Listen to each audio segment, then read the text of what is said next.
Hello students, good evening. Class 5 science में lesson number 3 का revision में आज हम लोग पढ़ेंगे animal depend upon plants for water.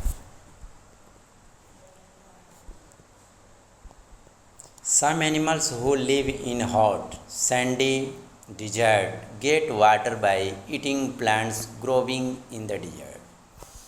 कुछ जानवर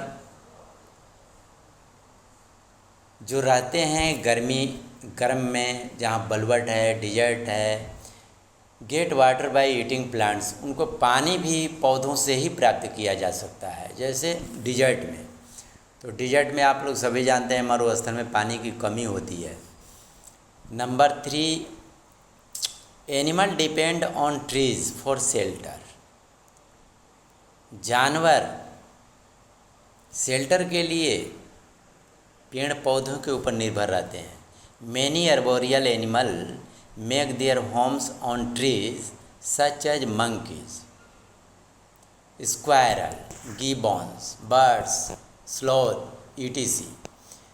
तो बहुत से अर्बोरियल एनिमल जानवर हैं जो कि अपने घर पेड़ के ऊपर बनाते हैं। जैसे मंकी हैं, स्क्वायरल है, गिबॉन्स हैं, बर्ड्स हैं, स्लॉथ हैं etc. And number 4, animal depend on plants for oxygen. जानवर ऑक्सीजन के लिए पौधे पर निर्भर रहते हैं। Plants give out oxygen gas during the process of photosynthesis. पौधे ऑक्सीजन जो है छोड़ते हैं जब वे फोटोसिंथेसिस से अपना काम करते हैं। फोटोसिंथेसिस के माध्यम से वो गैस, प्लांट जो है ऑक्सीजन छोड़ते हैं। Animal use oxygen gas for breathing, और वही ऑक्सीजन जानवर जो हैं सांस लेने के लिए यूज करते हैं। Plants also depend on animal for various purposes. Plants depend on animals for reproduction and dispersal of seeds. The process of pollination in plants is not possible without collected nectar. Pollination की एक प्रक्रिया है, plants is not possible, वे पौधों में संभव नहीं हो सकता है बिना नेक्टर का, बिना नेक्टर कलेक्ट किए हुए। वाइल डूइंग सो, जबकि ऐसा होता है, एनिमल्स कैरी पोलन ग्रेन, जानवर पोलन ग्रेन को ले जाते हैं from one flower to another, एक फूल से दूसरे फूलों पर। दस इस प्रकार से facilitating pollination, this helps in the process of reproduction. तो वो रिप्रोडक्शन की प्रक्रिया में वो सहायता करते हैं। And the formation of seed, और वे एक बीज का निर्माण करते हैं। Plants depend on animals for carbon dioxide. पौधे जानवरों के ऊपर कार्बन डाइऑक्साइड के लिए निर्भर रहते हैं। जैसे हम लोग पौधों के ऊपर निर्भर रहते हैं, जीव जंतु रहते हैं, उसी प्रकार पौधे भी हम लोगों के ऊपर, जीव जंतु के ऊपर निर्भर रहते हैं। Animal exhale carbon dioxide gas, जानवर जो कार्बन डाइऑक्साइड छोड़ते हैं during the process of breathing के अनुसार। This gas is used by the plants during the process of photosynthesis. तो यह गैस से जो पौधे होते हैं अपना ब्रीथिंग फोटोसिंथेसिस क्रिया से वो अपना यूज करते हैं। Animal make the soil fertile for plant to grow. जानवर मिट्टी को उपजाऊ बनाते हैं, पौधे अच्छी उपज होती है। Small animal like earthworm live in the soil. छोटे जानवर जैसे केचुए हैं वो मिट्टी में रहते हैं। They turn over the soil and make it soft and airy. और वे बार बार उसमें मिट्टी में इधर उधर घूमते रहते हैं, घूमने के कारण वो मिट्टी को सॉफ्ट और हवादार बनाते हैं।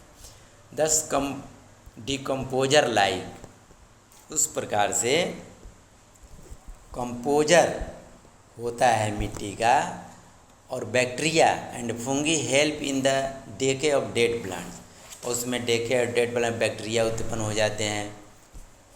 And the minerals present in the dead and waste material get mixed off in the soil, और मिनरल जो प्रेजेंट हैं मरे हुए वेस्ट मटेरियल जो मिट्टी में मिल जाते हैं, इस प्रकार से मिट्टी को वो पौधों के लिए उपजाऊ बना देते हैं।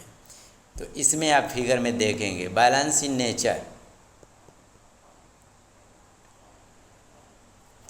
The interdependence between living and non living things. देखिए लिविंग थिंग्स और नॉन लिविंग थिंग्स के बीच वो आपस में एक दूसरे पर निर्भर हैं। Plants and animal maintain a delicate balance in nature in many way. वे एक दूसरे के ऊपर एक दूसरे पूरक हैं, एक दूसरे से पूरक हैं, एक दूसरे के बिना काम भी नहीं चल सकता है। वे सभी इस हमारे प्राकृतिक में निर्भर हैं लिविंग थिंग्स और नॉन लिविंग थिंग्स के बीच। As a man more and more advanced in every field, जैसे कि आदमी बहुत से काम प्रत्येक फील्ड में करते हैं। He has ruthless state exploiting nature to satisfied his fact growing needs. उन्हें बढ़ने के लिए अपनी ज़रूरत होती है। तो damage to any part of nature balance can disturb this. तो बहुत से लोग अपने विकास करने के लिए नेचर को डैमेज करते हैं। इस प्रकार this in turn and causes serious harm to the atmosphere. इस कारण से जो हमारे एटमॉस्फेयर हैं उन्हें परेशानी हो जाती है, दिक्कत होने लगता है। सम ह्यूमन एक्टिविटीज़, कुछ मानव का कार्य ऐसा है, हैव एक्सप्लॉइटेड नेचर, जो कि प्रकृति को बर्बाद करते हैं। Are as follow deforestation, pollution, air water and soil, industrialisation, hunting and poaching of wild animal. तो इस तरह से हमारा एटमॉस्फेयर को हानि पहुंचाना बहुत ही एक कारण बन सकता है। These activities have given rise to many environmental crises like global warming. और ये एक्टिविटी एक प्रकार का जो बढ़ता हुआ हमारे इन्वायरमेंट में एक ग्लोबल वार्मिंग होता है। Rise in the water level in ocean, जो कि महासागरों का वाटर लेवल जो बढ़ता है। And extinction of many animals and birds like dodo, और बर्ड्स हैं जैसे लाइक डोडो बर्ड्स हैं, उनका many animals have become in danger, बहुत से जानवर खतरे में हो जाते हैं। Are on the verge of extinction. Example include polar bear, panda, Bengal tiger, etc. Many food chains are also getting disturbed। Food chain भी गड़बड़ हो जाता है, दिक्कत हो जाता है। We must take step to control such situation। तो ऐसे सिचुएशन को कंट्रोल करने के लिए हमें कुछ यहाँ उपाय दिए जाएंगे विच आर हार्मफुल, जो कि हमारे नेचर का बैलेंस को हानिकारक पहुँचाते हैं। We can do the following, grow more, तो इसको नियंत्रण रखने के लिए ग्रो मोर ट्री, अधिक से अधिक पेड़ लगाए हैं। शिफ्ट पोल्यूशन काज इन इंडस्ट्रियलाइज आउटसाइड, और इंडस्ट्रीज को शहर से बाहर सेटअप कीजिए। और कारपूलिंग टू सेव फ्यूल्स को बचाइए। Take immediate step to control pollution, और पोल्यूशन को भी रोकिए।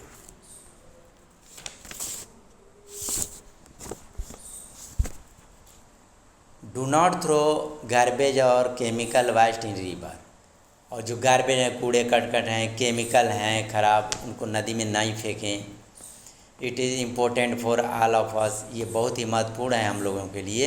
And beauty of nature and its imaging balance, और हमारे प्रकृति को, सुंदरता को बढ़ाना है तो ऐसा ना करें और इस पे सावधान रखें। तब तक के लिए लेसन नंबर समाप्त होता है, तब तक के लिए थैंक यू।